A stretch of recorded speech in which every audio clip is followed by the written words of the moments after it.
I just picked up a GPU for only 15 bucks. Yeah, you heard that right. It's about 170 times cheaper than the RTX 1590 AIB editions. Of course, I made sure it still worked before buying.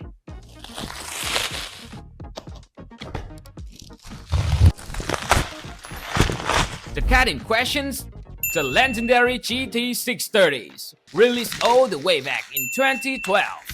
So, we're gonna see what a 13 years old GPU can still do in 2025. And more importantly, just how bad it when it's running the modern games. Man, just look at this. The GT630s is an old action glory. The fan looks like it's been collecting dust since the Windows XP era. And the backplates. Yeah, it's rocking more rust than an old pickup truck. You can almost smell the nostalgia coming off it. And check out that VGA port. It's like a time machine back to 2005. The whole PCB looked like it survived a few bad overclock, maybe even flawed or two. But hey, somehow it's still holding together. This card been through a lot, no doubt, but we're not giving up on it. Let's see if this old warrior still got a little left in it. Alright, first thing first, we're gonna make sure this thing actually works before we're doing anything else. I got a test bench ready to go, so let's plus this GPU and see what is happening. Power on, fan is spinning, but the screen completely black. Not a single pixel hole. The rest of the system, motherboards, CPU and RAM, all seem fine. So I switched over to the VGA port and boom, we got the display. Alright, that's a good sign. Next, I test the DVI port and thankfully, that's one working perfectly too. The only issue is the HDMI port. It's completely dead, which means if your monitor only uses HDMIs, you need an adapter. But hey, I wasn't giving up that early. I grabbed some anti-rust spray and an old toothbrush, gave that HDMI port a little spy treatment and try again. And thank God, it's worked. The HDMI single came back to life. This old GT630 just pulled up the resurrections. Alright, I think it's time we give this thing a little makeover. As you can see, the voice seal from the manufacturers is still perfectly intact. Never peeled, never opened. And honestly, I don't even know whether to be happy or worried about that. On one hand, it means this GPU is completely original untouched since day one. But on the other hand, this also means it hasn't had a fresh thermal paste in over 30 years, which is kind of terrifying. So yeah, I want to take this apart, clean up all the dust and grime, and give it full treatment. This poor card deserves a little spa day before we push it into any benchmark.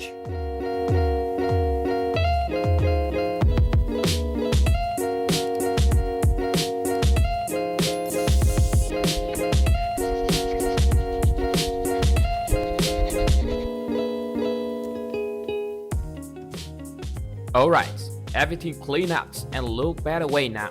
Finally something I don't mind putting in PC. But while I was looking at the spec for this GPU online, I stumbled on something interesting and honestly a bit confusing. Turns out, the GT630 actually came in two completely different versions. One was an OEM model and the others were a retail versions. Same name, totally different girls. The newer one used the Clapper GK architectures, while the older ones, the ones that got this right here, is based on the Fermi GF108 chip, which is basically a remanded GT440. Yep, NVIDIA literally slapped a new name on an old GPU to make it sound more premium. And here where it gets messy, because both cards said the same name, people often get confused. Even the NVIDIA had to cancel the RTX 4080 12GB because of the similar naming issues. So, if you got a GT630 Fermi version like me, you try to install the latest driver from NVIDIA website. It won't work. You need to hand down the order driver for 400 series card instead. Yeah, good old NVIDIA marketing is the finest. Alright, let's go over the spec for this little GT630. It first came out in May 2012 as a low-end GPU, but mainly for light gaming and multimedia use. It's packed 96 CUDA core with 4 ROMs and 16 TMU and run at a base clock of 810 MHz. On paper, it's not exactly a powerhouse, but hey, back in 2012, This was perfect gold. It comes with 2GB of GDDR3 memories, which is definitely on the slower side. But having that much VRAM, that's having some lighter game or older titles. The GPU was made of 40nm progress with a TDP of just 65 watts, meaning it's super power efficient and doesn't even need external power connectors. The display output on this card are actually pretty versatile for this time. You get the HDMIs, VGAs, and a DVI, all in one. Back in the day, that means you could hook it up to just about any monitors without needing an adapters or special cable. Alright, now it's time to see what this old school GPU can really do. We're jumping straight into the performance test to find out if it can still handle any modern game in 2025. For the setup, I got this running on H81 motherboard with a Xeon E3 1241 V3. We also got a 16GB of DDR3 RAM running at 1600 MHz.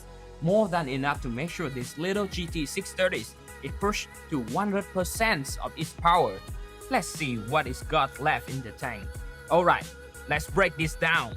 Running at the GT630 through the Unigen's Heaven Bandmatch 4.0 at 1080p medium settings, we got an average of 9.5 FPS with a score of 239.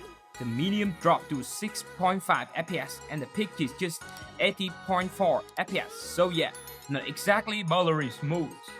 It's pretty clear this card was never meant for the 3D rendering, at least not by today's standards. But honestly, for a 2012 low-end GPU, this isn't shocking. We're impressed that it still runs the benchmark without crashing or anti-flashing.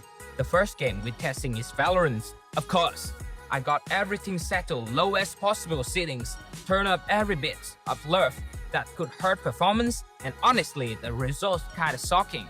You're not seeing things. The game running at around 60 FPS, sometimes it even beat higher. All while staying at Full HD. For old GPU, that's actually impressive. So yeah, if you're just trying to play Valorant casually or need a temporary setup to get that, this little GT630 might just save the day. Next up, we got another title from the same developer, List of Legends. I'm running it at Full HD with the lowest settings, and honestly, the performance isn't bad at all. FPS hover around 16, sometimes climbing past 90 while just walking around the map, and during intense team fights, this can dip around 40 FPS. Overall, it's totally playable, not instantly smooth, but it's definitely not choppy either. Alright, let's move on to something a bit more demanding and see how far this old GT630 can really go. Next up, we're testing the CS2, another shooter, but way more demanding. I set everything to lowest setting at Full HD, and the results aren't great. This game barely hitting around 20 FPS, which is technically playable but definitely not enjoyable. There's no major frame drops, but the overall experience feels like rockets. Aiming and reacting are real struggles. I basically turned into target practice for the other teams, dropping the resolution down to 720p did have a bit, bumping up the FPS, but honestly, it still didn't save me from getting completely destroyed. Maybe I just suck, or maybe this GT630 finally saw its age. Probably a little of both. I decided to really push this GPU's limit with Minecraft. At Full HD, it's managed around the same 20 FPS we saw in CS2. Not great, but thanks to the stronger CPU, at least the frame rates stay fairly stable without massive drops. Dropping down to 720p helped a little, but honestly, not enough to make a real difference. And then, I turned on the shaders, and oh man, it's for a total slideshow. We're taking a single digit FPS, the kind where even walking feels like a challenge. So yeah, if you're planning to play Minecraft with shaders, do it yourself a flavor. Stay far away from this CPU. This little GT630 still has some fights left in it. It's living proof that even the cheapest, dirtiest pieces of silicone can still surprise you if you give it a chance. If you enjoyed this video, don't forget to drop a like, subscribe, and hit that notification bell so you don't miss the next crazy bucket experiment. Thanks for watching, and we'll see you guys in the next one.